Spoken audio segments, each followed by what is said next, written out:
and welcome to Broadcasting Scotland. It's Sunday the 5th of December and this is the Full Scottish.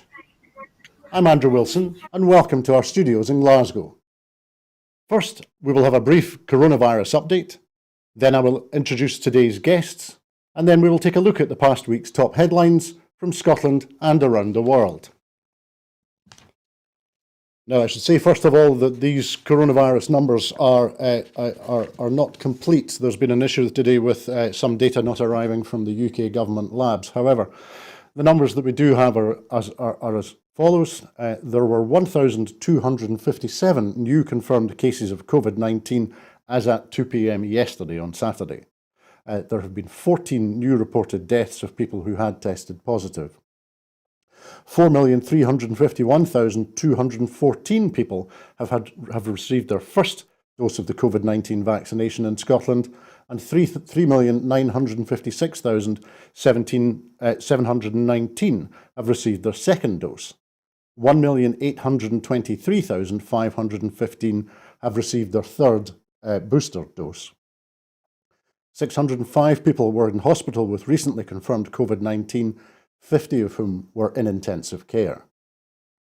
Since the start of the pandemic, a total of 737,003 people in Scotland have tested positive for COVID-19, and in turn 9,648 patients who had tested positive have sadly died during the pandemic. Now, we're lucky enough to be joined this afternoon by two fantastic guests. Firstly, we have Richard Thomson MP. Richard has been the member of the Westminster Parliament for the Gordon constituency since December 2019. Richard, good afternoon. How are you? Good afternoon. I'm very well, thank you. Good. Thanks, Richard.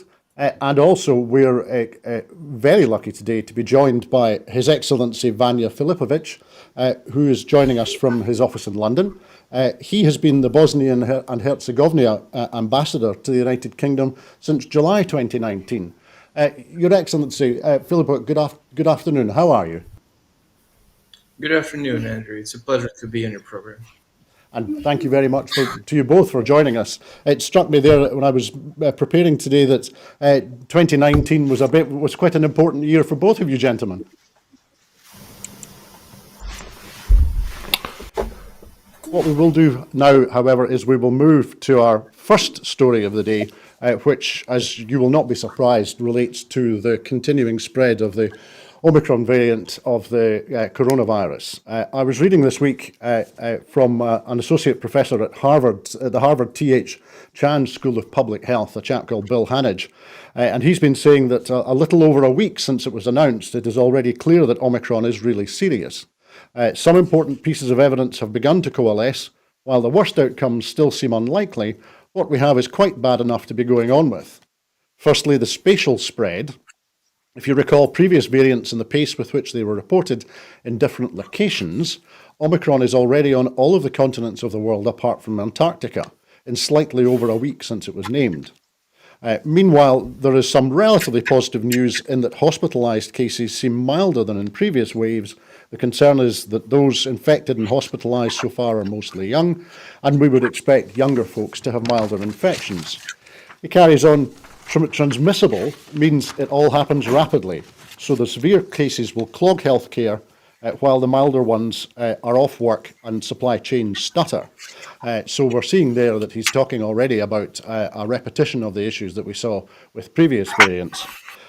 He concludes that there's still things that we can do. Everything I know leads me to think that vaxxed and boosted folks are in the best place to ride this out, and other stuff like masks will help control spikes.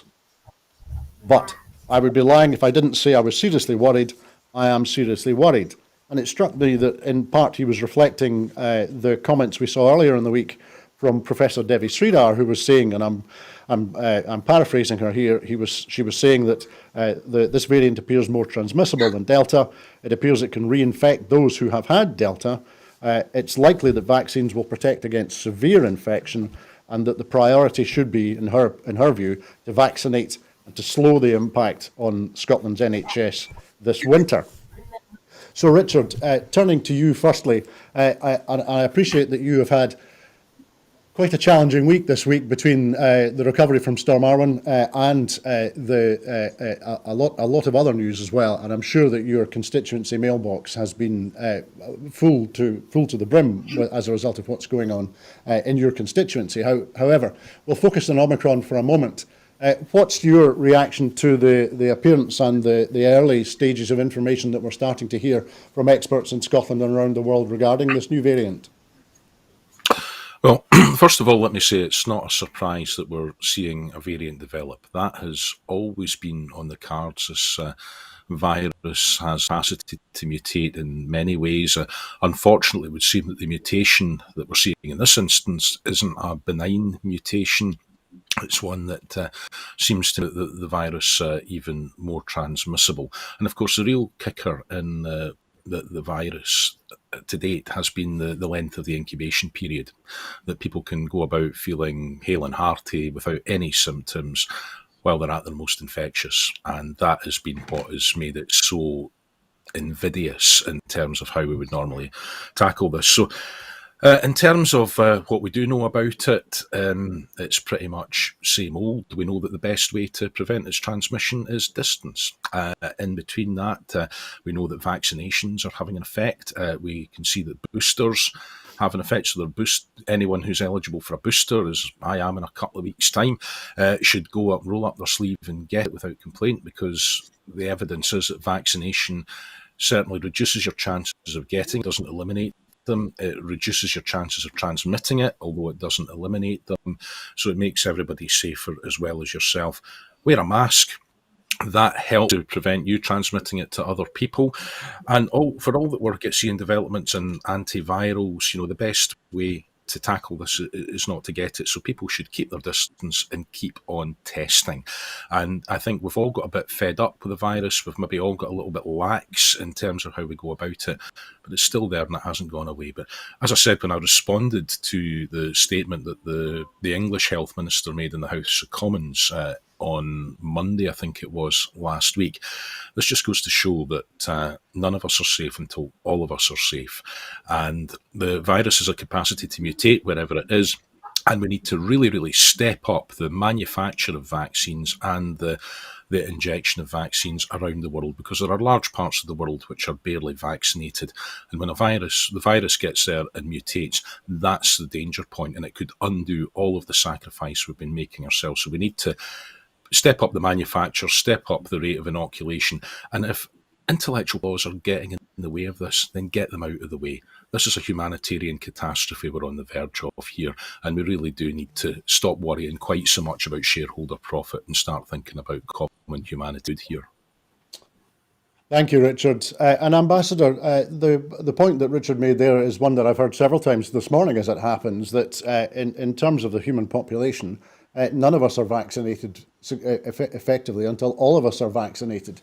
So if you could perhaps help us a little bit, what is the situation for you at home in Bosnia and Herzegovina? Well, situation is we're definitely in a third wave of the pandemic. As far as we know, we don't still have registered cases of the Omicron. Delta is, of course, still very much present in the community. We are experiencing somewhere around 700 to 900 new cases per day. Bear in mind that the population of Bosnia is around 3 million estimated. And that is not as high as some of our neighboring countries, but our hospital capacities are pretty full, and we are experiencing somewhere between 25 to 40 deaths, unfortunately, on a daily basis, which is quite a high number per capita. Vaccination program has started slightly later.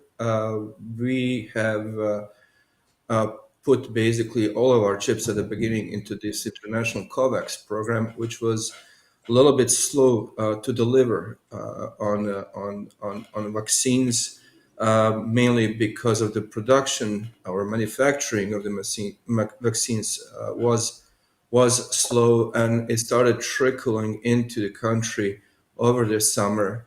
There were some direct purchases of vaccines from Russia, and some bilateral donations from countries like Serbia, Croatia, Slovenia, and so on. So we have a mixed offer of the vaccines on the ground at the present. However, the uptake has slowed down, and that is something that is really concerning us. There seems to be a lot of reluctance on the part of the population to get vaccinated. There is a lot of misinformation, not just in Bosnia, like everywhere else, about the vaccines, the research behind them, the science behind them, what they mean, and so on. A lot of conspiracy theories, and that is really taking the toll on how fast we are able to deliver vaccines to our people. In Sarajevo, we have estimated that around 50% of the population is fully vaccinated, meaning both doses, with the third dose now being slowly introduced.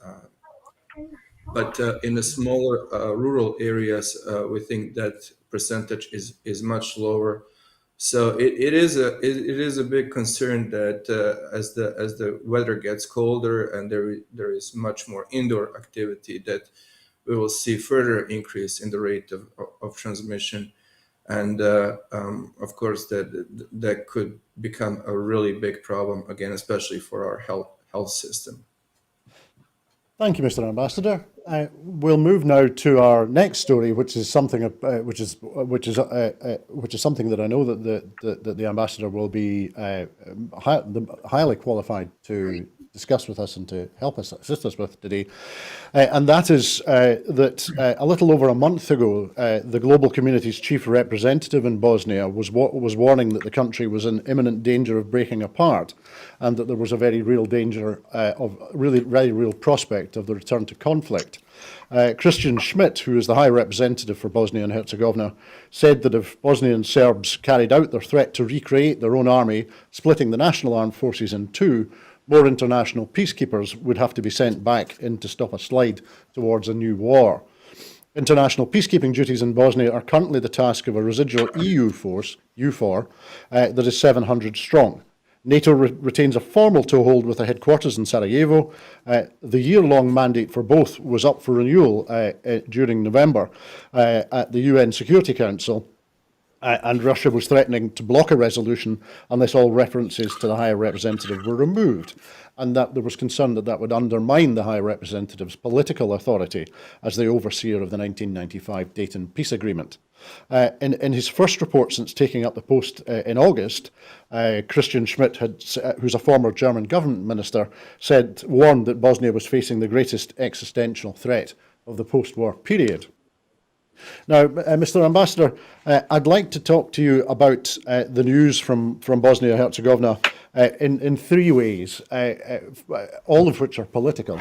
I'd like to talk to you firstly about talk to you about these issues through the prism of local politics in Bosnia and Herzegovina, and then perhaps through the prism of regional politics, and I include the EU and Russia in that term, and then perhaps to look at it from a global perspective.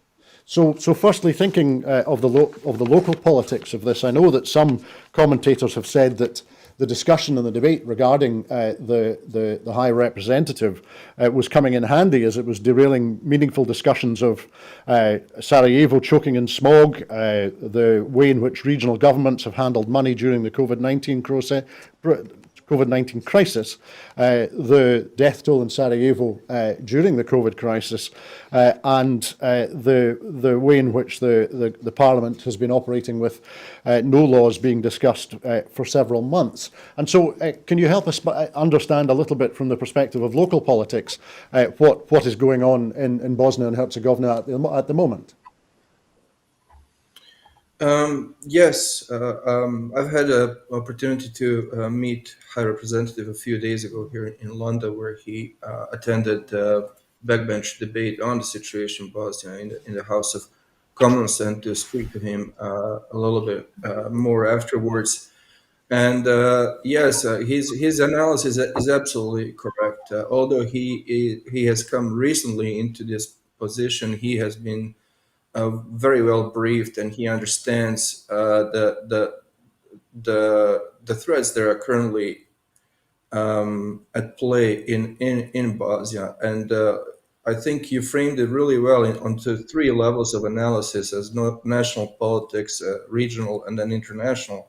So talking about national politics, unfortunately, our system political system and government system that we inherited from the Dayton peace accords in 1995, which stopped the war and achieved a lot in the past 26 years. However, they left a lot of room for political blockades, for veto powers on anything and everything, really, as a part of this power sharing system between three key ethnic communities.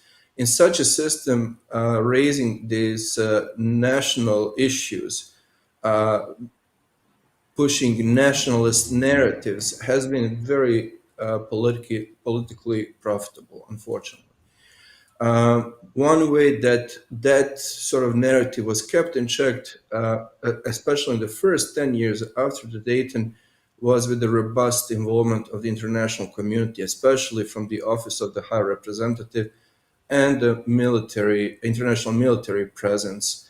Both of those, both OHR and the military peacekeeping missions, are part of the Dayton Agreement, so they cannot be unilaterally removed. They are part of the Dayton Peace Accords, and the attempts now to somehow remove OHR is completely contrary to the Dayton. There is a plan in place that the international community has produced steps that need to be taken to close down OHR gradually over time as country becomes more stable, more democratic, and resolve some of the key outstanding issues like state property issue, for example.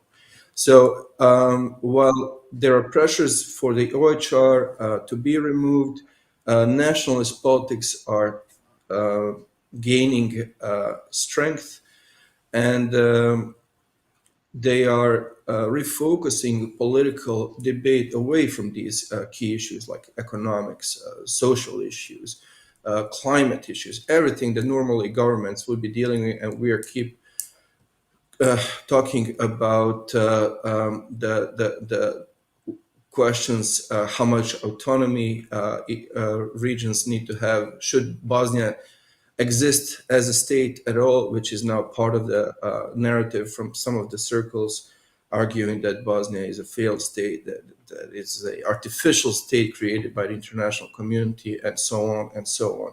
So on that level, unfortunately, nationalist politics are taking precedence at an alarming rate, and they're pushing us into this area, which is no longer part of the rhetoric, but into political and legal moves aimed at carrying out some of these nationalist threats, specifically at removing state institutions, including joint armed forces, and creating entity ones. So this is not only illegal, but is very much contrary to the Dayton Peace Accords. Thank you, Ambassador. And broadening that conversation now a little bit to be looking at these issues from the prism of regional politics, we know that the European Union's Enlargement Commissioner called on Bosnia's rival ethnic leaders last Wednesday to return to dialogue and to enact reforms, or that they would face losing 1.5 billion euros in EU investment. And so the EU using a little bit of carrot and stick there, perhaps. And we also know, of course, that the Serb member of Bosnia's tripartite presidency, Milorad Dodik, said upon his return from Moscow that he and the Russian President Vladimir Putin agreed on almost all matters, and that Putin does not support any sort of adventurism. And so I'm thinking perhaps of the geographical and geopolitical position of Bosnia and Herzegovina in the world, bordering Russia and the European Union. And do you think Do you think either of those blocs are properly understanding the challenges of state building and statecraft in Bosnia and Herzegovina, or or is there a risk that they are seeking to use Bosnia and Herzegovina for their own political ends? Well, let me start with Russia first. Russia has a great level of understanding of not just situation in Bosnia, but in the entire Western Balkans, and they have their interests there. Their primary interests are to keep the level of Russian influence through military cooperation, through economic incentives and development very, very high.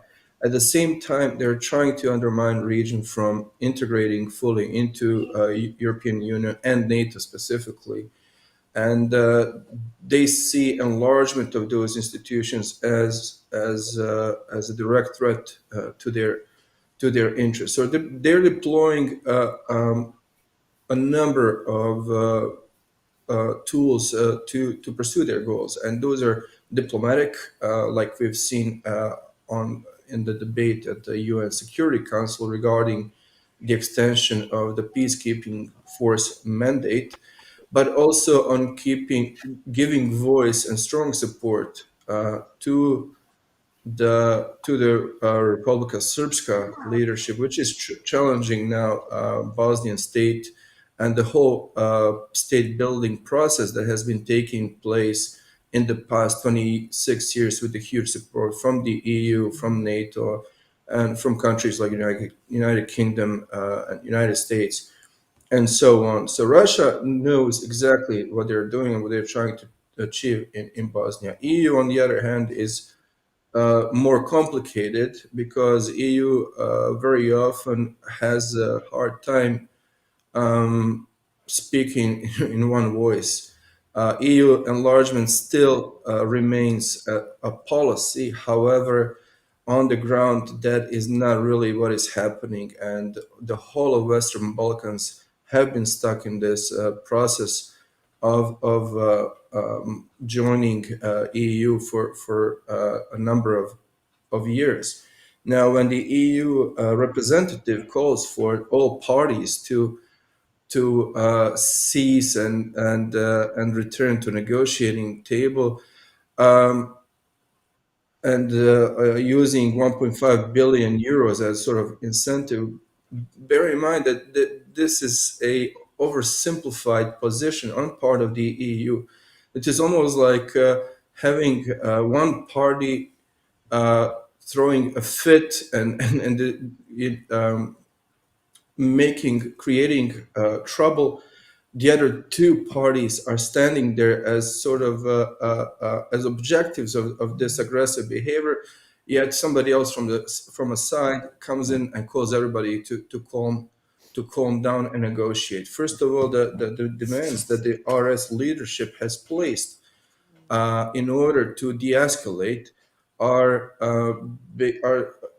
non-negotiable issues. There cannot be a negotiation on the status of the armed forces of Bosnia and Herzegovina, because that issue has been solved by the adoption of the law on defense, in which Republika Srpska parties participated, and they participated in passing those laws and putting them in place and creating the joint armed forces. Now, asking somehow unilaterally to disband them is a political blackmail. So for EU to come in and demand that everybody gathers around the table and negotiate and somehow find some sort of a compromise is duplicitous. Thank you, Mr. Ambassador. And Richard, turning to you, what do you think, as an elected parliamentarian in the UK, what do you think either the UK government or UK parliamentarians should be and could be doing to assist in supporting the current peace settlement in Bosnia, and also in supporting efforts to prevent a return to conflict in that country?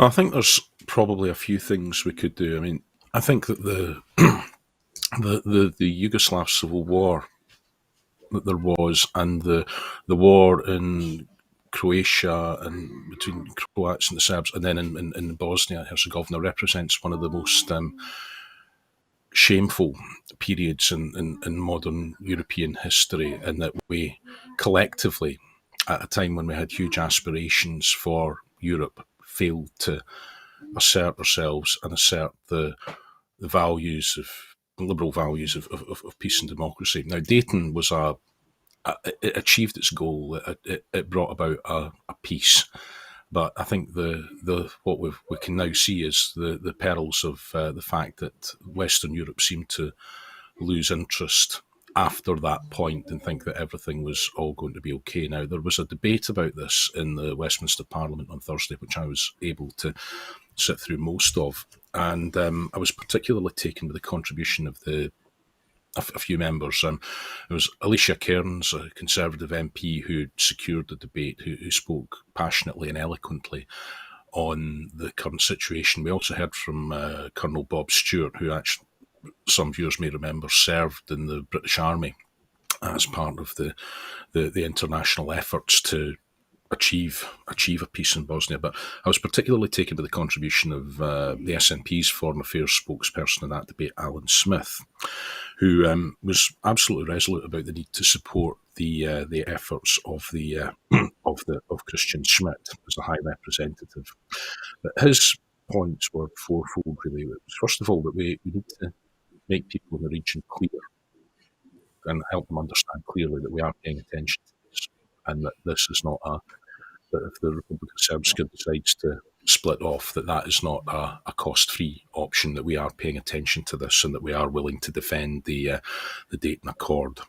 So that involves support for the High Representative Christian Schmidt and all he's trying to achieve.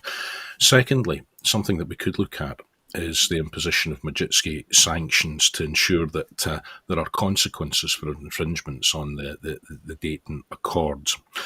The third thing we could do is to build on the NATO presence in Sarajevo. Now, much of this is being undermined by misinformation. Dodik does not have universal support even within the Republic of Srpska for the position that he is articulating. So it's important to tackle disinformation wherever it rears its head, particularly cyber disinformation. But I think it would send a very strong message if the NATO efforts in that were to be concentrated with a headquarters for that function in Sarajevo. And fourthly, although we must never allow it to get to this point, we need to think seriously about what our strategy is for the prevention of atrocities. As I say, this remains a stain on Europe's conscience, all that happened in the wars in the Balkans in the 1990s. And it was bad enough to live through that 26 years ago, and the impotence that the Western world showed at that time. We must allow that to happen again, and we need to be engaging productively in that now. And the SNP will certainly be bringing forward its suggestions on how we might do that in the weeks ahead. But we must be absolutely clear that Dayton must survive until something agreed can replace it to strengthen the state of Bosnia and Herzegovina. But we certainly cannot allow a repeat of what happened on our doorstep in the 1990s. That would be intolerable and absolutely unconscionable. Absolutely. Thank you, Richard. We'll move on now. There's been reporting this week that some Conservative MPs in Westminster have been urging ministers to send people travelling to the UK by small boats to offshore centres as far away as the Falkland Islands, as concern grows amongst them that the party is losing support amongst their new Red Wall voters. Priti Patel, the Home Secretary, should also be willing to automatically return migrants to France if the party is to fulfil the Brexit promise of taking control of the UK borders, these MPs have said. These increasingly extreme demands come amid deepening alarm in Downing Street and the Conservative Party over the numbers of people risking their lives by making the journey across the English Channel during the winter. Lee Anderson, the MP for Ashfield, said he lobbied an immigration minister 2 weeks ago to say that offshore processing, where those who seek asylum are sent abroad while their cases are processed, should begin as soon as possible. I would be in favour of using the Falkland Islands, he said. The only way we will put these people off is by giving them the message that if you come here, you are going to be sent 8,000 miles away. And Craig McKinley, who's the MP for South Thanet, said he and his backbench colleagues are facing increasing demands via email and social media for the UK government to stop boats carrying migrants. We had a Brexit election where one of the main issues was getting control of our borders. This is of massive concern to my constituency and many of our voters across the UK, he said. He said the government should consider sending people straight back to France, although this could, he said, have diplomatic high-octane consequences. Clearly a sharp thinker there, Mr McKinley. Now, at the same time, a former Conservative Cabinet Minister has warned that these Home Office's plans and the controversial Borders Bill risks creating a British Guantanamo Bay. David Davis, who was Brexit Secretary, you may remember, for 2 years, said that the Home Secretary's plans to send asylum seekers to another country while their claims are processed may create a facility as notorious as the US detention camp in Cuba. Davis described Priti Patel's plans as deeply flawed, noting that the Home Office is unable to explain where its widely criticised offshore asylum processing facilities would even be located. The MP added that the plans also seem to gloss over the fact that the majority of asylum seekers are granted refugee status. Pushing the problem to another part of the world is just a costly way of delaying the inevitable. Davis added, from mountains of paperwork and chartering RAF flights to building the required infrastructure and dealing with foreign bureaucracies, the labyrinthine logistics would involve colossal costs to the British taxpayer that we could well do without. And at worst, we would inadvertently create a British Guantanamo Bay. And then finally, our friends at Black Isle Media have been reporting that the UK government has asked civil servants to draw up plans to house people seeking asylum in the UK on the Falkland Islands and or on Ascension. The move is seen as controversial and is said to have left Whitehall officials perplexed and angry. The Falkland Islands government are also opposed to the idea, but apparently as it's planned that this will be carried out by the British Armed Forces, the overseas territory has little power to stop it. So Richard, some fairly controversial and high-octane suggestions there from clearly spooked and concerned right-wing Conservative politicians. What do you think is going to be the next stage in this? We can see that there's conflict in the Home Office with Priti Patel now briefing against her officials. And we can see also what might be termed as senior Tory MPs questioning what the Home Secretary is doing here. So notwithstanding the legality or illegality of these plans, what do you think is going to happen next? Well, I think this is just evidence, is it not, of a government that's lost any semblance of a moral compass whatsoever. I mean, we've had Priti Patel basically talking about trying to create some kind of wave machine in the English Channel to send boats back physically, as if this was as if the English Channel was a leisure centre. She's just absolutely, totally, completely unfit for the position that she's been given, and seems to lack any kind of scrap of humanity or compassion for the situation that these poor people are finding themselves in. I mean, I've spoken before about being a father, and you know something, I cannot even begin to understand how terrified I would have to be about the consequences of what are facing me before I would put myself, let alone my children, into an inflatable boat to try and make that kind of crossing. So, first of all, we urgently need to rediscover our humanity in this debate. Secondly, we need to recognise that we need to be a welcoming place. And thirdly, we need to make sure that if we want to undermine, it's all too easy to condemn the small boats, as they're being called, but condemn the traffickers as if they're the origins. The traffickers are scum, but they're just exploiting a circumstance that is there.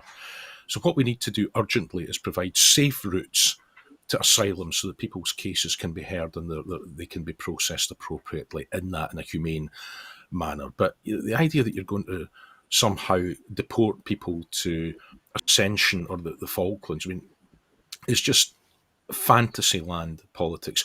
The UK is actually taking fewer refugees proportionately than many other countries. The countries that have taken the most refugees are actually from conflicts in the Middle East, are actually neighbouring countries in the Middle East.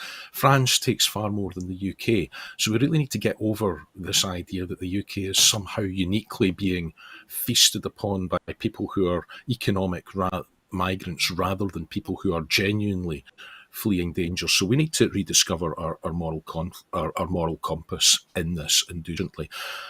The other thing I would do is, and I know that Broadcasting Scotland is simply highlighting some of the more vocal examples, but let's not dignify, and I will use, when Lee Anderson talks about these people, he's dehumanising people who are fleeing for safety.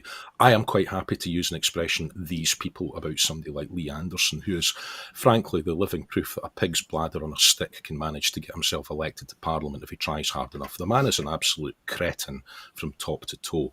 And let's stop amplifying his views and those of others as if they are people who have any credibility. They simply don't.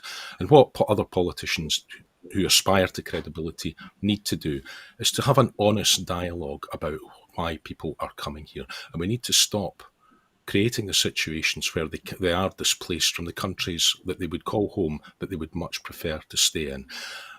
And for those that are on a route of migration, as I say, let's be honest about why they're on that route, and let's make sure that we're fulfilling our obligations, our domestic legal obligations, and our international humanitarian obligations by making sure that we are providing safe routes and ensuring that they end up in a place of safety, whether that is in the UK or whether that happens to be somewhere else.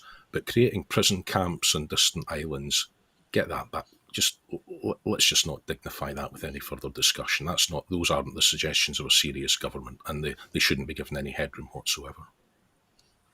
Thanks, Richard. Some fairly powerful points you're making there. Now, Mr. Ambassador, it struck me that you're possibly sitting there scratching your head at what you see in the press and in the UK Parliament with regards to asylum seekers and refugees, given that the position that Bosnia and Herzegovina has in the chain, in the path, in the route that asylum seekers and refugees are taking from conflict areas and from the Middle East into Europe. What is your perspective at the moment, given the challenges that Bosnia and Herzegovina is facing, far greater challenges than we're seeing here in the UK? Well, first of all, let me say that UK has been very generous to Bosnian refugees from the 1990s. Over 10,000 of them have found safety and shelter in this country. They were evacuated from medical emergency cases. They were evacuated from concentration camps. And not only they found security and safety in this country, but they were able to truly prosper over past 2.5 decades, and they're very much integrated and proud members of their local communities. I have extensive contacts and visits with them. They're deeply respected in their communities.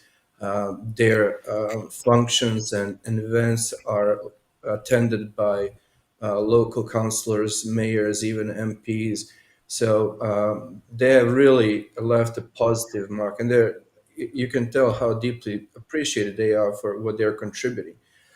Some of those diaspora organizations are now refocusing their efforts to support those who are coming now, especially Syrian community.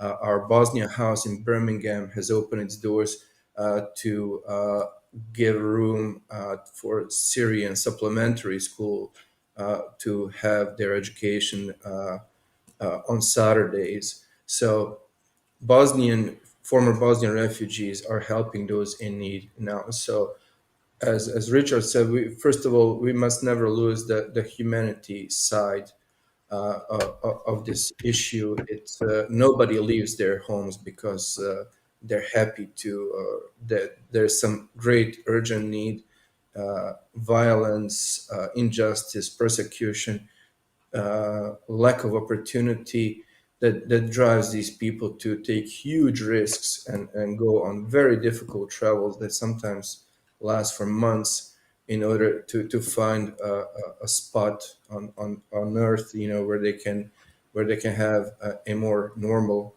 life. And most of the time, at least in my experience, these people contribute back. They add their skills and their hard work to local communities and make them better. Now, of course, the migration issue is extremely complex. Unfortunately, it gets often politicized everywhere, including in Bosnia and Herzegovina. and we have to just deal with these issues. But as long as population at large, citizens and voters, remember that this is a humanitarian issue and it's also an international issue. Some of these problems regarding migration cannot even begin to be solved at the national level. There has to be much wider international coordination and cooperation to truly address these issues. Thank you, Mr. Ambassador. Now we'll move on to the next story, which is that concerns have continued to be expressed about how a quick and just transition can be achieved for the northeast of Scotland. This week, on one hand, we've seen announcements regarding the industrial developments, or perhaps I should say redevelopments, at Ardasir and at Nig. And at the same time, we've been told that Shell has decided to walk away from its participation in the controversial oil field development at Cambo in the North Atlantic. And so, Richard, turning to you first, do you think we're seeing the correct direction of travel in Scotland in terms of a just transition? And do you think that our speed down that direction is fast enough to achieve the changes that are necessary both for our climate and for your voters and for people who live in Scotland? Well, one, yes, we are starting to see that. Thirdly, no, or secondly, rather, we're not seeing it happen nearly quickly enough. But the middle point I would seek to make is that it's actually quite depressing that so much of the debate around this is around one oil field, Cambo, because Cambo is a total and utter distraction from the scale of the issues that we're facing here. Now, Shell are a big multinational company, as we all know, and they've made a commercial decision not to proceed with their involvement in Cambo, as is their right. Companies make commercial decisions to proceed with projects and not to proceed with projects. That's fine. I'm very clear in my own position in Cambo. I am neutral on it because I think that any new oil and gas development should be measured on the climate change checkpoint basis that the UK government has agreed with the industry as part of the North Sea sector deal and part of the route to transition. So I don't see any virtue in giving our halos a wee polish by saying we're not going to have any more oil and gas exploration.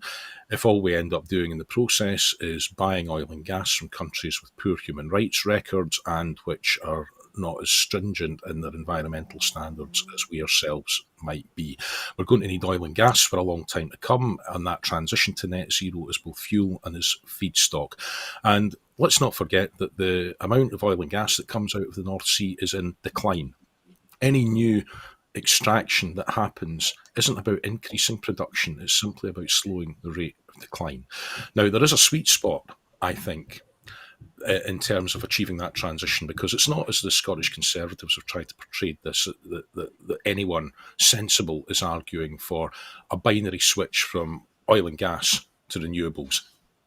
If they don't understand what transition means, you should go and have a look in the Chambers Dictionary, and they'll find out exactly what it means. This is a gradual shift that needs to happen. But let's not forget that the skills that are needed and the expertise that's needed in order to bring not just about that transition, but to seize full economic and environmental advantage of that transition and to secure that in the northeast of Scotland so that we get that just transition and we're not just left to rot like the Tories left the north of England to the decline of the coal industry. We need the skills and expertise that's in the oil and gas industry currently. So I think that there's a great deal of good that's come out of the deal between the SNP and the Greens to form a majority Scottish government for the North East, not least in terms of future transport investment that's much needed still in the area, but also in terms of the £500 million investment purely for the North East to drive that energy transition. That is absolutely crucial. But the way we achieve that transition is by stimulating the demand for new kinds of energies and developing new industrial processes that can benefit from using electricity instead of hydrocarbons, or which can use hydrogen. So you change the nature of the demand to get that transition. you don't choke off the supply, because all that does is it undermines your energy security and leads potentially to worse outcomes in terms of environmental outcomes and human rights outcomes. And while I have the attention of the nation and Broadcasting Scotland, I listened to BBC Scotland's Good Morning Scotland on Friday. Patrick Harvey go on the air as not as a minister in the government, as he was entitled to do, but as leader of the Scottish Greens, as he's also entitled to do. And since he spoke as leader of the Scottish Greens, I'm entitled to make some comment about the nature of some of his remarks. Now, Patrick, whether he meant to or not, seemed to suggest that anyone who was in favour of seeing new developments take place as part of that move to net zero was somehow on the hard right. Now, I take great umbrage at that personally, and I know that a number of my constituents take umbrage at that. I absolutely am with Patrick Harvey 100% on the need to stimulate the demand, but you do not achieve that net zero goal and the industrialisation of the new green technologies by choking off the supply prematurely. And I think that while I share Mr. Harvey's ambitions for that transition and the speed of it, he needs to moderate his language, because those comments have caused a great deal of offence in the northeast of Scotland over the last couple of days. Thank you, Richard. I can well imagine, and thank you for name checking the Cambridge Chambers Dictionary as well. That didn't go unnoticed either. Mr. Ambassador, we at Broadcasting Scotland were working with Bosnian broadcasters during the COP26 conference in Glasgow, and so we had a little bit of an understanding of the Bosnian perspective of the need to effect a just transition. I suspect that the mix of energy sources in Bosnia and Herzegovina is different to that which we have in Scotland. So it would be useful to briefly understand from you what is the Bosnian and Herzegovinian government's perspective on what needs to be done to achieve a just transition. Well, Bosnia and Herzegovina absolutely supports the efforts to achieve the carbon neutrality, and we have undertaken a number of international commitments in order to achieve that. We are party to, of course, Paris Accords and to a number of regional issues, including Sofia Declaration from November of 2020, taking responsibility for working with the EU to achieve carbon neutrality by 2050.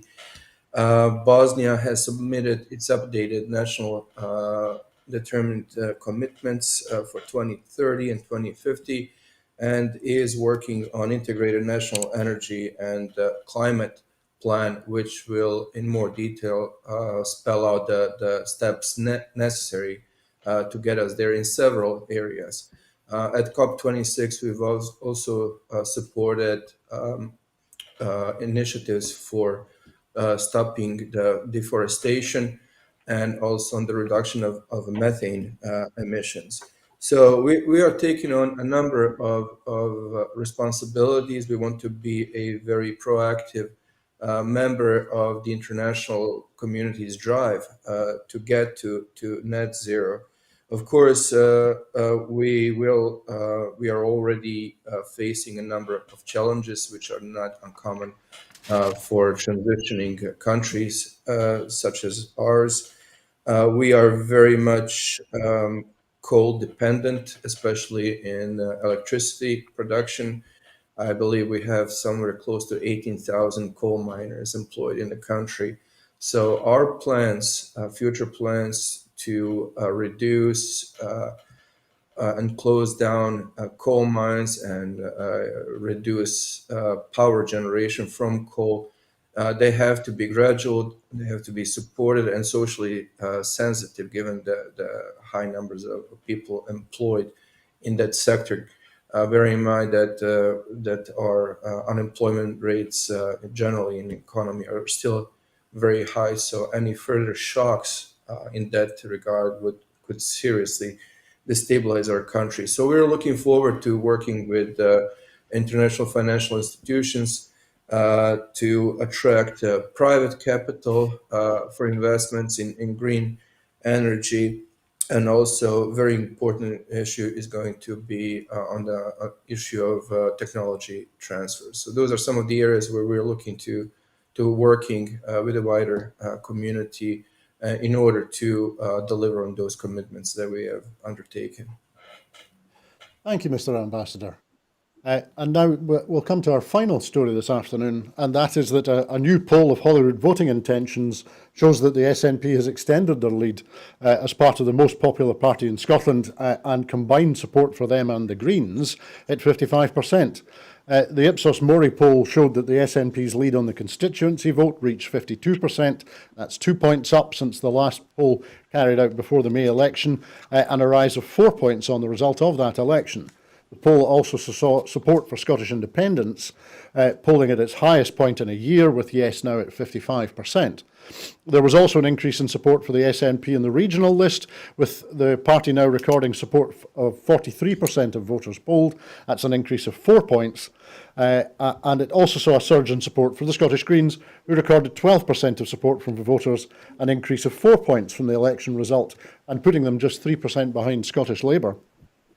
Combined support for the SNP and the Greens on both the list and the constituency vote hit 55%. And so, Richard, on the one hand, people would say some people would say this is just one poll. I would say, if you look at the direction of travel of a number of Ipsos Mori polls over the past year or 2 years, there's a definite trend here. But what's your sense? What are you hearing from your constituents in Gordon? What's your sense of the way in which support for independence is going? I think Gordon is in many respects no different from the rest of Scotland in this, in that we start off from the base point that we started, and let's be blunt about this, the northeast of Scotland didn't vote for independence in all parts in the numbers that we would have liked back in 2014. Banff and Buchan was pretty strongly for independence, but the further south you went, the more that tailed off. But nevertheless, what's been happening in Gordon, the same as anywhere else, is that there's a kind of base level for support that has been built on since then. And I think the main driver for that has been not just Brexit, given that people were told the only way they could remain in the European Union by the Better Together campaign was to vote no to independence. It's not just Brexit that's driven that. It's also the consequences of Brexit and the way that has been handled. And I think there has been a comprehensive loss of trust in the UK as a guarantor of international status, particularly under the Johnson ministry, although the slippage was underway before, under Cameron and Theresa May, that the UK government is not one to be trusted with Scottish interests. And in the North East, we get to see that with the lack of willingness on the part of the UK government to lift a finger to tackle the additional economic slump we hit when there was a decline in oil and gas revenues a few years ago, but also the way that they have pulled the handbrake on delivering the Acorn carbon capture and storage project in Peterhead, which is a crucial element in terms not just of mitigating our carbon emissions, but getting a jump start on the new hydrogen economy. So, deeds not words. And we can see that the deeds of the Westminster government don't match the words. So we're seeing a increase in sentiment for independence and more of an openness. But above all, people have got this priced into their political decision making. They know fine that a referendum on independence has to come, simply because that's needed to reset the tension that's been created by us being dragged out of the European Union against our will based on the promises of 2014. But I think, regardless as to individual polls and regardless as to individual numbers that come out of that, there is a trend across every polling company. Now, this puts us at 55% independence, and obviously that's tremendously cheering. But, let's see a few more polls like that. But the real takeaways from this were the reinforcement that there is now a commanding support for independence amongst women in Scotland. Now, that is a reversal of many of the trends that we saw pre-2014, and it's about individual conversations and persuading people that it's not independence for its own sake, but it's about independence and what you intend to do with those powers once you have them. So I think that is a vindication of many of the things that have been going on quietly in the background, some of the social policies that are put forward, like the 1,140 hours of free childcare and things like that. This is showing this is what we can do with devolution. Think how much more we could do with independence and full control over our policy democracy and resources. But also dig down into those numbers in any poll and look at the stats in the under 55s. There is now a solid lead in every age group section under the age of 55 for Scottish independence. It's into the 70% and the below 25s and the 35 to 25s in this poll, I think. It really is the over 65s that are the real bastions for support for the union, and that's completely understandable and completely respectable. But there is a direction of travel here in terms of how young people are approaching the independence debate that cannot be ignored forever. So I think that this is an encouraging poll. It's important not to get carried away, but it's important that we keep having those conversations, because I would like to start seeing polls where we start to eat into that very strong pro-union majority in the over 65s.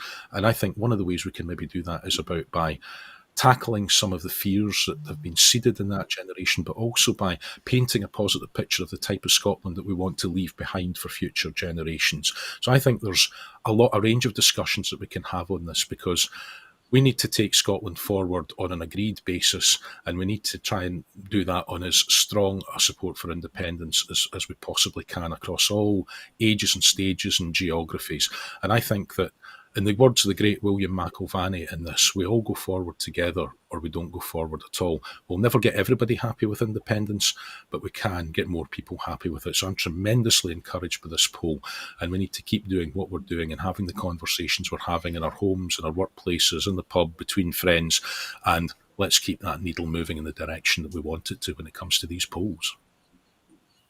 Thank you, Richard. Now, that was our final item this afternoon, but before I wind up, I'd just like to say to the Ambassador that when you arrived in London in 2019, you said that the greatest challenge for our diplomacy is to put Bosnia and Herzegovina on European and world maps, but in a positive light. Our country was prominently featured in news cycles during the 90s because of the brutalities of the conflict.